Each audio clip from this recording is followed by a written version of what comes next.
أعوذ بالله من الشيطان الرجيم بسم الله الرحمن الرحيم. Syubhat yang ketiga. Saya harus terangkan semua ini syubhat-syubhat ini. Ya, sabar sedikit ya.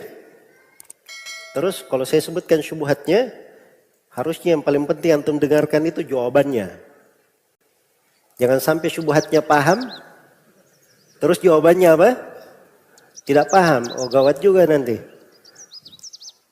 Jelas ya?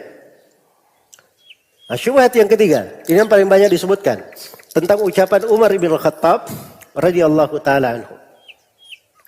Umar berkata tentang salat tarawih. Iya. Ni'mal bid'atu hadhihi. Tentang salat tarawih Umar berkata sebaik-baik bid'ah adalah ini. Jadi hadits riwayat Al-Bukhari. Jadi Umar berkata ini sebaik-baik bid'ah salat tarawih ini. Ya. Baik. Sekarang kita berikan jawaban. Kita berikan jawaban. Jawaban yang pertama. Ya. Ini kita kasih jawaban yang mengarah kepada akar pemahaman dulu, akar pendalilan. Ini sekarang orang-orang yang berdalilkan dengan hadits Umar bin Khattab ini, itu namanya dia berdalil dengan ucapan sahabat. Berdalil dengan ucapan apa? Ucapan sahabat. Baik. Berdalil dengan ucapan sahabat.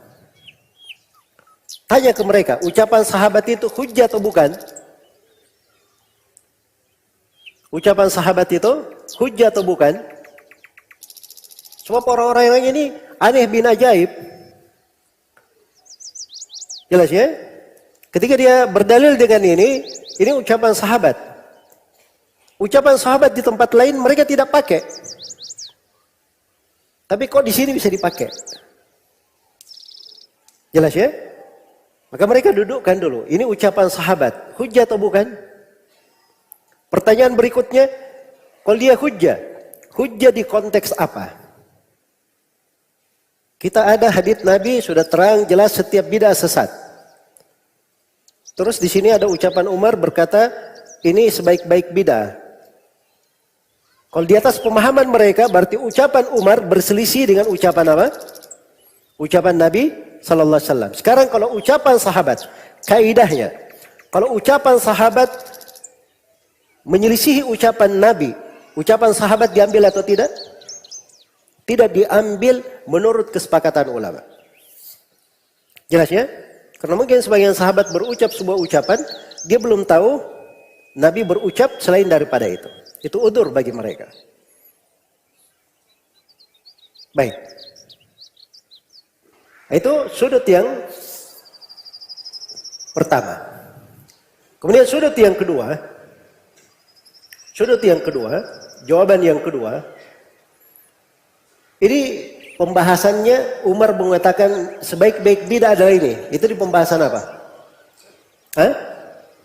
Di pembahasan salat tarawih. Iya. Salat tarawih itu artinya salat malam secara berjamaah di bulan Ramadan. Yang baru dilakukan oleh Umar itu adalah mengumpulkan manusia sholat tarawih setiap malam hingga akhir Ramadan. Itu yang baru dilakukan oleh Umar. Tapi sekarang saya mau tanya, Nabi pernah melakukan sholat malam berjamaah bersama para sahabat atau tidak? Di bulan Ramadan? Pernah.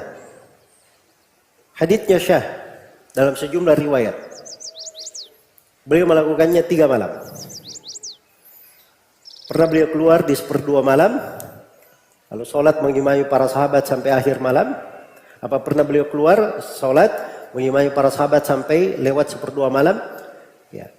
Pertama lewat 1/3 malam ya. Hari kedua, hari berikutnya, kali yang kedua beliau sholat sampai 1/2 malam. Kali yang ketiganya beliau sholat Sampai para sahabat berkata, kita khawatir ketinggalan makan sahur. Berarti Nabi pernah melakukannya atau tidak?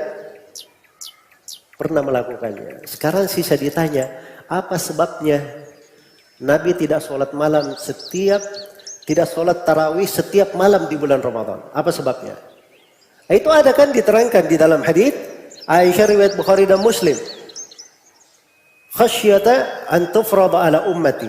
Nabi khawatir kalau beliau sholat malam setiap malam, sholat tarawih setiap malam bersama para sahabat, beliau khawatir sholat tarawih ini akan diwajibkan terhadap umat. Makanya beliau tidak melakukan sholat malam. Sholat tarawih tiap malam. Ya. Nah, begitu Nabi meninggal, hukum syariat sudah tetap bahwa sholat tarawih itu disunnahkan. Makanya Umar menghidupkan sunnah Nabi itu. Dilakukanlah sholat itu apa? Setiap malam. Jadi itu artinya sebenarnya kalau bahasa lainnya, sholat tarawih ini sunnah Nabi, itu dihidupkan oleh siapa? Umar ibn Khattab. Makanya Umar berkata ini sebaik-baik bid'ah. Kalau begitu yang keempat sudah bisa dipahami. Bahwa maksud Umar sebaik-baik bid'ah, bid'ah apa di situ? Secara bahasa atau secara syar'i? Itu bid'ah secara bahasa. Bukan bid'ah secara apa? Secara syar'i. Iya. Baik. Makanya di situ penting ya untuk memahami hadits-hadits Rasulullah sallallahu alaihi wasallam secara benar. Ya. Baik. Ini pendalilan-pendalilan dengan ucapan sahabat tanpa memahami kemana ucapan sahabat ini diarahkan. Ini yang menjatuhkan banyak orang pada kekeliruan-kekeliruan.